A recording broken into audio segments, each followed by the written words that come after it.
Could you show us a few things, maybe something simple to do at home, or before you get on the horse? Yeah, it's some interesting things. The difference between our work and a lot of other people's work is that we test stuff. We don't trust that we're going to stay on, and we're not trust. So here's a simple test. Okay. If you give me your hand here, what I want you to do is, because as you know, the rule book says the thumb must be the highest point of the hand. Right? So I'm going to pull you really hard. So you hold on. Oh, she's going to Right, so you're nice and strong. You watch what happens when I roll your hand over. I've only got to get to here, and I can pull you straight out of position. Right. So instead of trusting that this is a good idea to have our thumb on top, believe it, just believe it. Yeah, to actually test it. Now you roll my hand over. So we go that way. Whoa, and you get to that point there, and bam. Right. Because what happens is, here's the thumb. And as we roll over, the elbow comes out, and as the elbow comes out, that's when you start to fall forward. So a lot of people, they'll be riding like this, and the coach says, bring your elbows in, and they go, but I can't, right? Yeah. It's not until the thumb comes on the top, the elbow comes in. So these things are, the military training of the horse, the ability to keep the thumb on top has been for hundreds of years in the rule book. But lately, because dressage, they don't have a sword anymore, they're not fighting, they're not being pushed to the ground. There's nothing really testing them.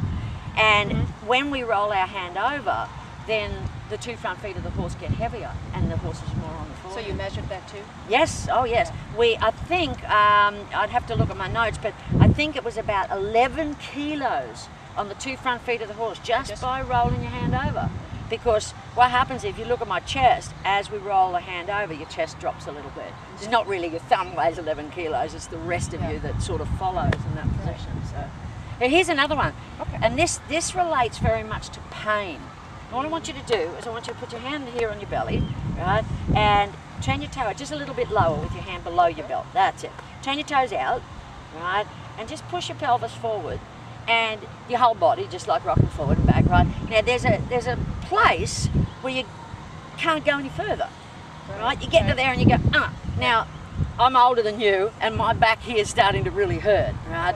So as I go forward here, it goes, ouch, right? Some people's knees or hips hurt when you do that. But if you turn your feet forward and bend your knees slightly so that we don't have those big, long, floppy stirrups with people's heels up, now look at the movement you got. You can really move, and right now it's not hurting me. I turn my toes out again and it hurts. Right. You get stuck here. Yeah, it gets stuck. And people say, oh, you need looser hips. You don't need looser hips. You think about walking. If I walk, look how far apart my feet are when I'm walking. Right? And in riding, we don't have our foot up the horse's nose and the other one back here. So you don't actually need very flexible hips.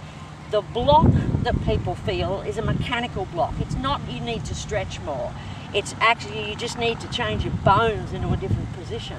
Instead of being toes out, which a lot of people are, and heels up, now you're really blocked, right?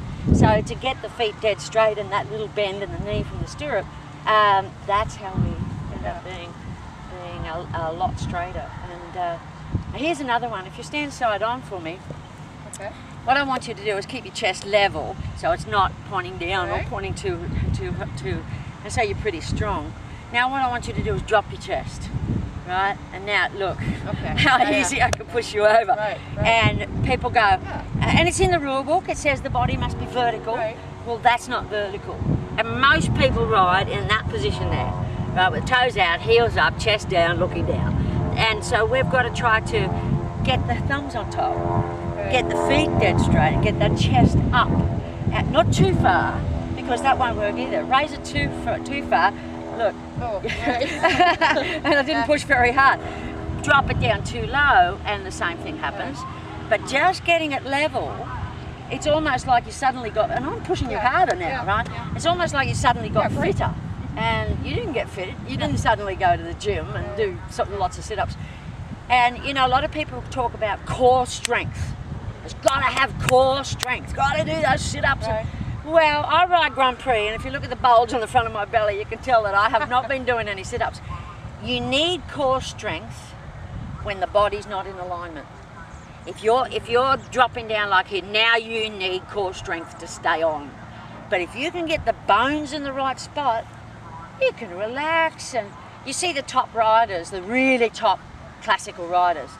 They'll be chatting to their friend and doing piaffe and chatting to somebody else. They're not bearing down and using that core like you often hear. And you know, the people that think that we need a lot of core muscles, you think about it. A lot of these people are riding 8, 10, 12 horses per day. How can they bear down for 12 hours, you know? The police, for example, the police have to stay on, and people are trying to pull them to the ground, push them off. They can't bear down for and use core muscles to stay on for 14 hours. Right. And the record that I've heard was 18 hours on a horse at one of the rides here in America, and 18 hours of it can't. Yeah. It's ridiculous. Right. So you got to find a way to get those bones in the right spot, so that then you can relax. Colleen, do you plan on coming to Germany? I am coming to Germany. I'm absolutely coming to Equitana in 2014, Great. either as a presenter or as a trade stand or just a visitor. And we're doing a clinic in Switzerland, right on the border there. What is that? 2014, and straight either just before Equitana or just after Equitana. Oh yes, I'll be there. I'm very Are there looking books forward. out, right? Books and I've other got material? ebooks out. My actual book is not quite finished yet, but we've got lots of DVDs on my website, Great. on the shop on my website. Lots of DVDs, and some of it's free, and you can do them as a Right. download, which is Okay, free. So great. lots of good free stuff there. Colleen, thank you So very nice much. to meet you. Thank you. Thank you.